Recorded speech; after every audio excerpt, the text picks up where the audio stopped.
ತಪ್ಪು. ಹೌದು, ಇದು ನಿನ್ನದೇ ತಪ್ಪು.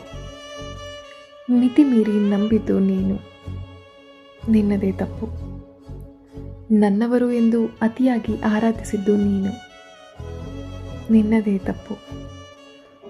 ಯೋಗ್ಯತೆ ಮೀರಿ ಗೌರವಿಸಿದ್ದು ನೀನು. ನಿನ್ನದೇ ತಪ್ಪು. ಅಳತೆ ಮೀರಿ ಪ್ರೀತಿಸಿದ್ದು ನೀನು. ನಿನ್ನದೇ ತಪ್ಪು. ನಿನ್ನ ಸ್ವಾಭಿಮಾನವನ್ನು ಮರೆತಿದ್ದು ನೀನು.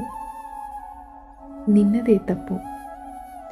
ಅವರೇ ಬೇಕು ಎಂದು ಅಂಗಲಾಚಿ ಬೇಡಿಕೊಂಡಿದ್ದು ನೀನು. ನಿನ್ನದೇ ತಪ್ಪು.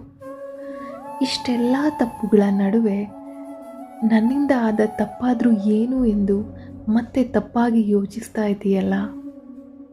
ಹೌದು, ಇದೆಲ್ಲವೂ ನಿನ್ನದೇ ತಪ್ಪು.